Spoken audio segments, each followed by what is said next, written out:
Well, I would be inclined to say good morning, but that doesn't seem appropriate this morning. Though we are still gathering information, it is clear that last night our city experienced incredible tragedy, one fueled by senseless violence. In the blink of an eye,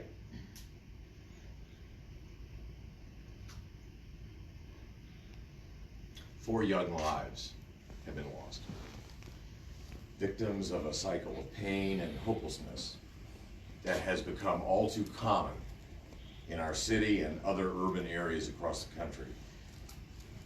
As Indianapolis begins today with a prayerful mourning for the families of these victims and frankly for our public safety community, let me be clear. We can never allow ourselves to become numb to the scourge of gun violence and the toll that it is taking on whole generations of young people. This is not acceptable.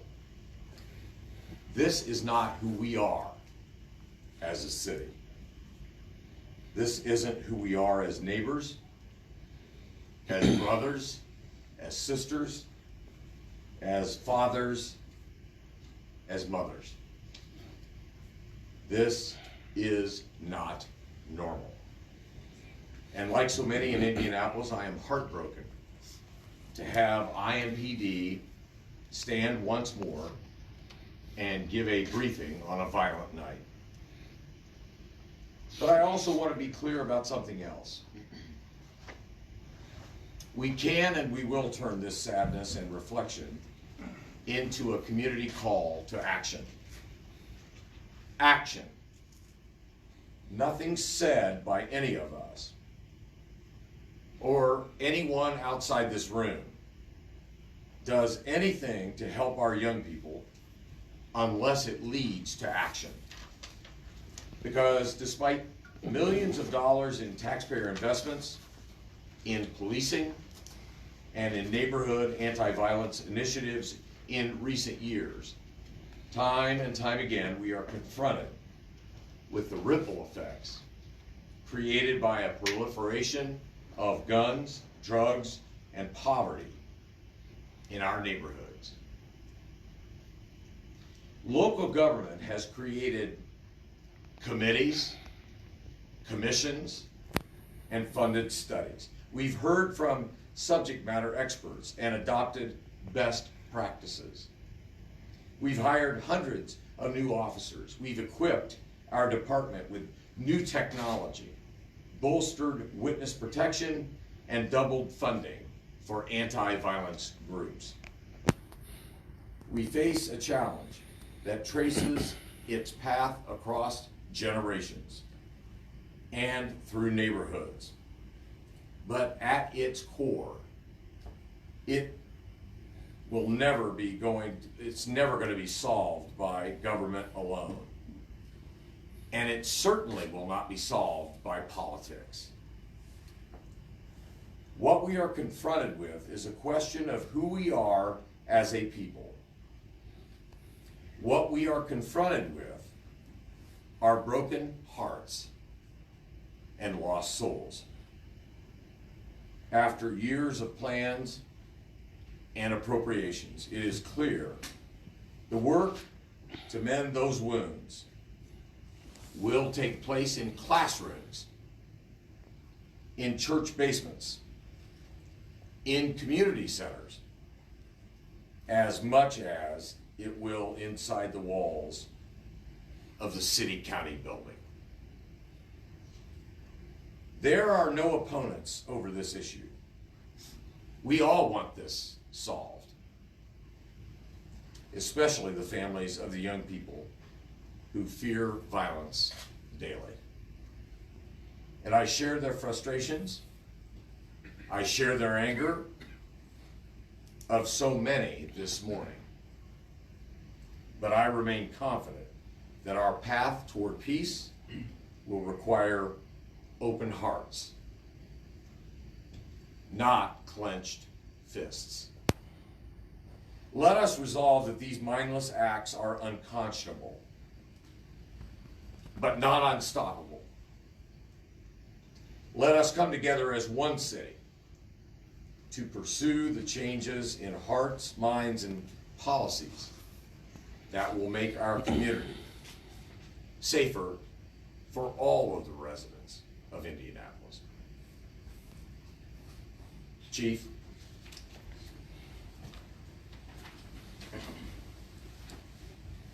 So last night, as the mayor said, we experienced a tragedy.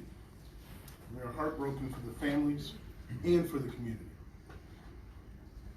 The men and women of the IMPD are responsible for the safety of the citizens of this city, and we take that very seriously. The tragedy we saw last night, it doesn't make any sense. But we're focused on holding accountable the person or persons that is responsible for this.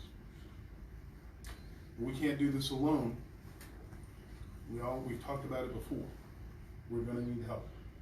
So for those in the community that may have information, we would ask that you consider calling Crime Stoppers, our homicide office, talk to the beat officer if you're so inclined, reach out to Shauna Major's team, and we can also provide the witness assistance program if you feel you need that kind of help. There's answers out there. There's people who know. Our detectives are dedicated to finding people responsible for this, and I know they'll work hard. We will have community engagement and other community resources out in that area to help out where we can today. My prayers are certainly with that family. You know, the sad thing about this is I'll be at the viewing whenever those are held, or the funerals. I'd much rather have gotten to know these young people while they're still alive. I'm sure I'll hear great stories about them from their family and realize what wonderful people they probably were. Our hearts are with that family. Our hearts are with the community. For an update on the investigation, I will turn it over to Deputy Chief Craig McCullough.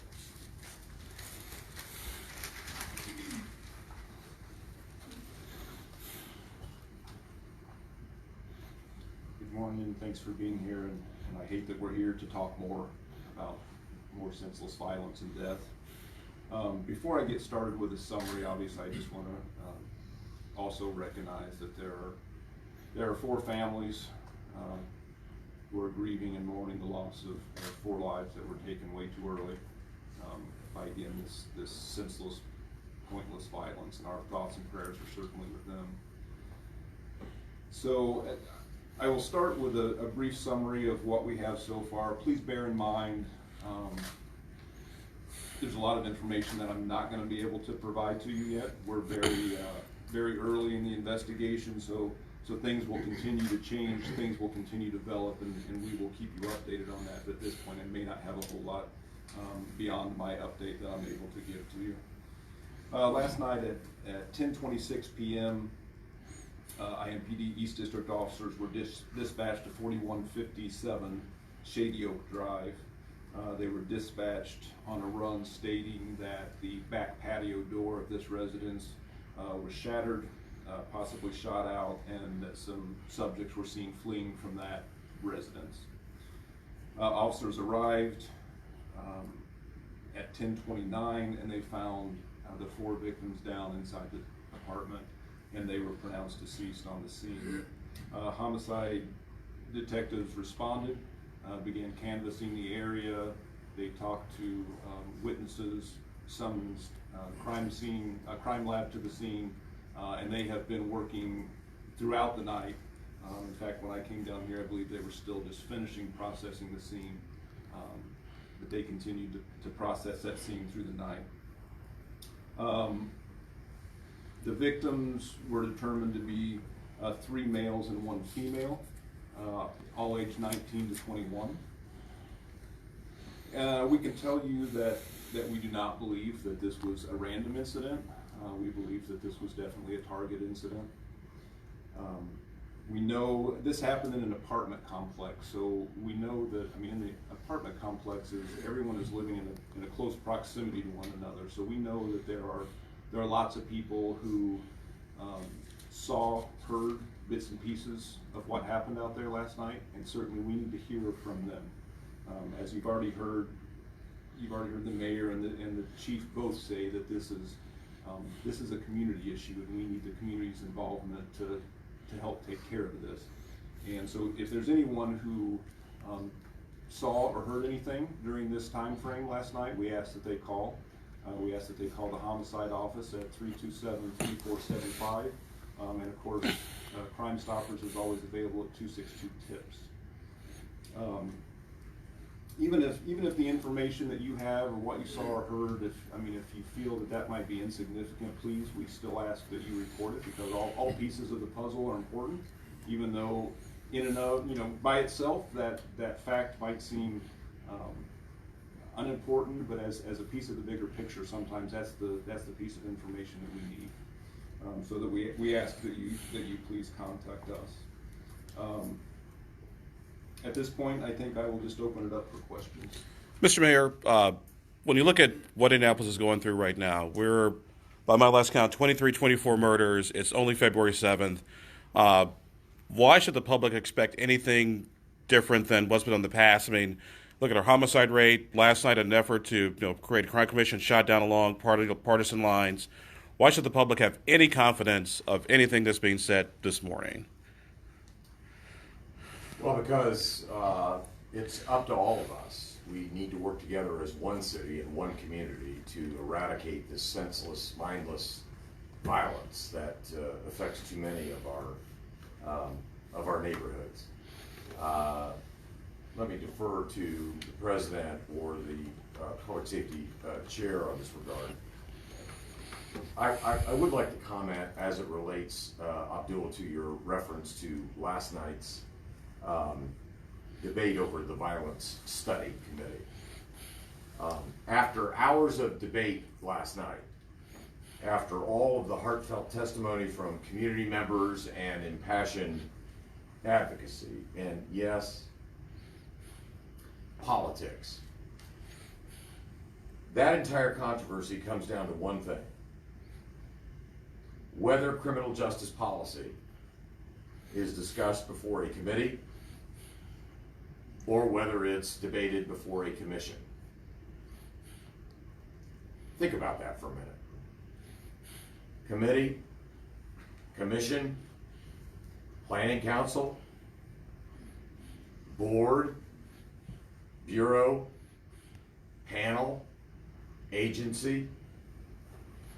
The idea that if we only had one more bureaucratic entity studying violence, then our problems would be solved. That is ludicrous. Let me say in 30 seconds what a study commission would take 30 weeks to tell us all. Systemic poverty is creating a school-to-prison pipeline for generation after generation of our young people. An opioid epidemic and a mental health crisis have added gasoline to that fire.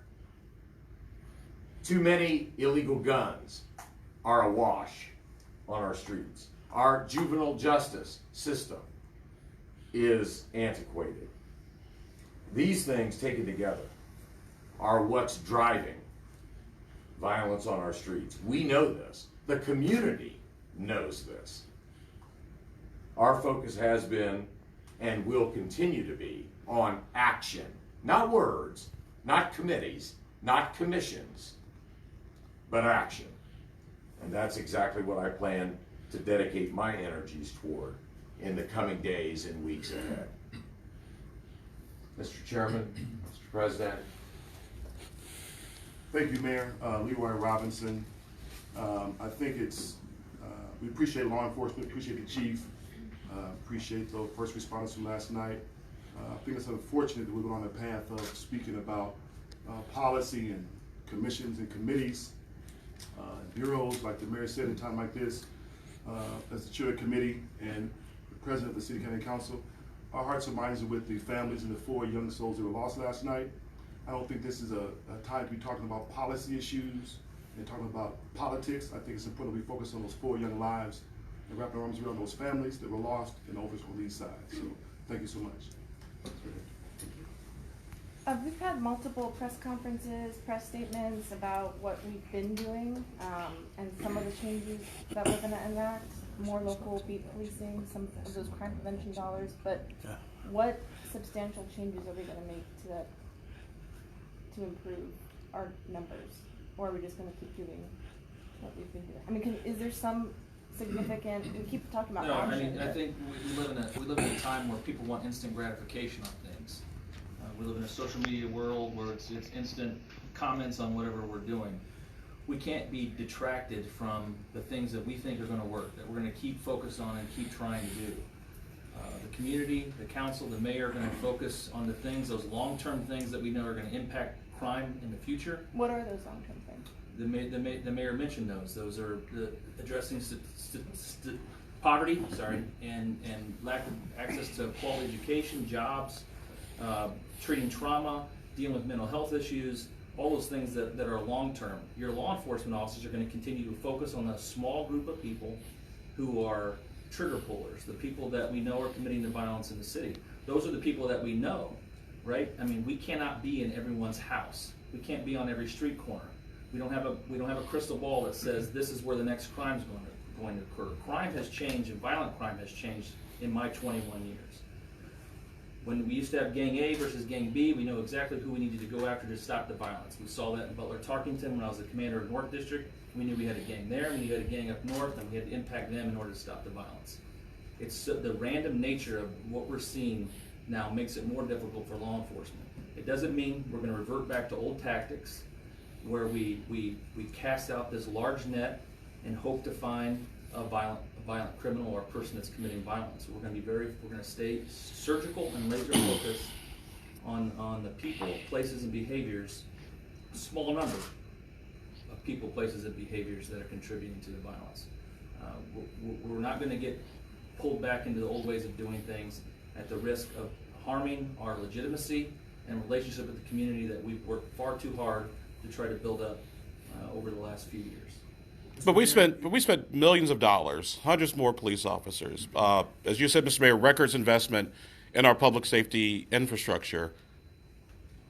No offense, but there are a lot of people along and like, what the hell's going on around here? We spent all this money, hired all these officers, put all this crime prevention grant money, and at the end of the day, it seems all we have to show for it is more dead people, particularly African Americans, who have been 70% of the murdered victims in Indianapolis since January 1.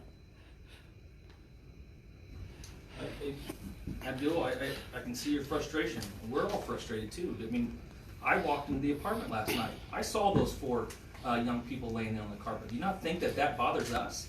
Yeah, it bothers us. Everyone up here is disappointed in that. I can't make personal decisions for people when they pull out a gun and pull the trigger. Something has changed in our society that allows people that thinks that that's the way to solve the problems. That can't be impacted by law enforcement necessarily. I can't police the heart. The investments in law, we're 400 square miles and we have 1,683 cops. 400 square miles.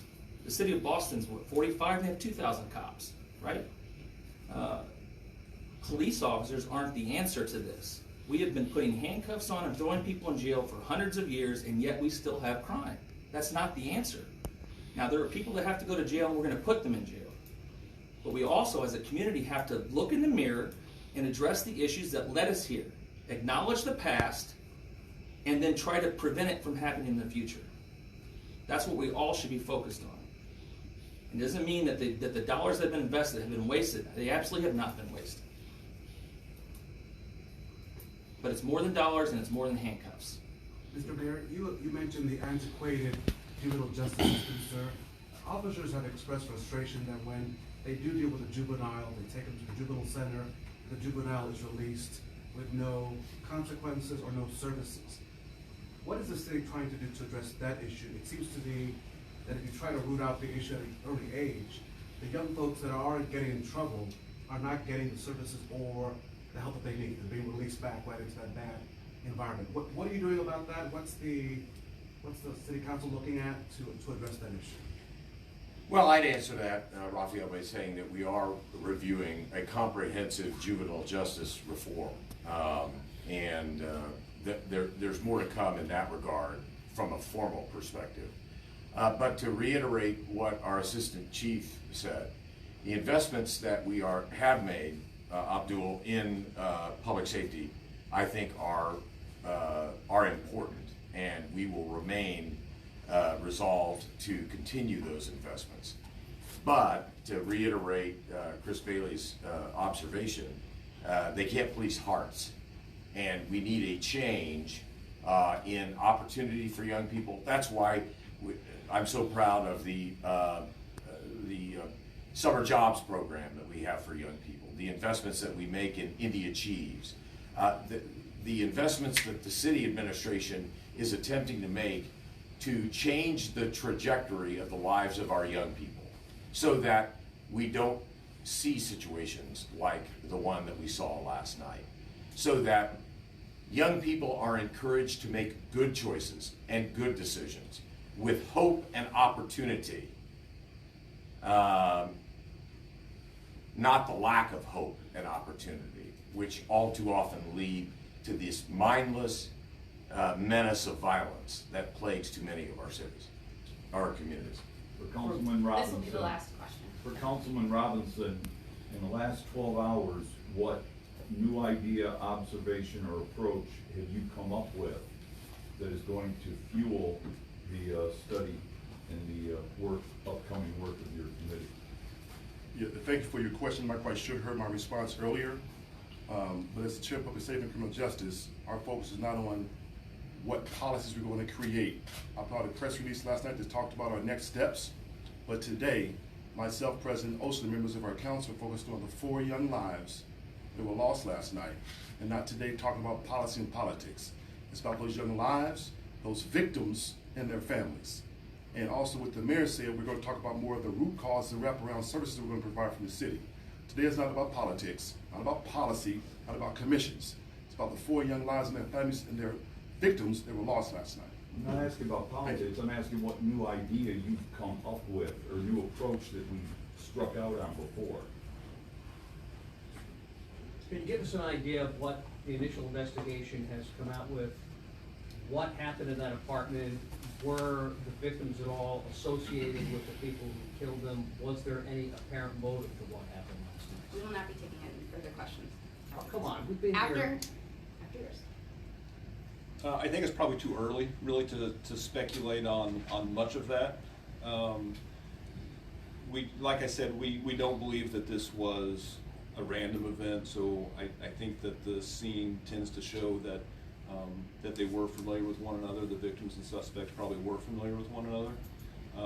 As far as a motive, at this point, we're not sure. We have some ideas, we have some theories. I will say that robbery is one of those potential theories, but we have not, we haven't solidified that by any means. So it's, like I said, still very early in the investigation.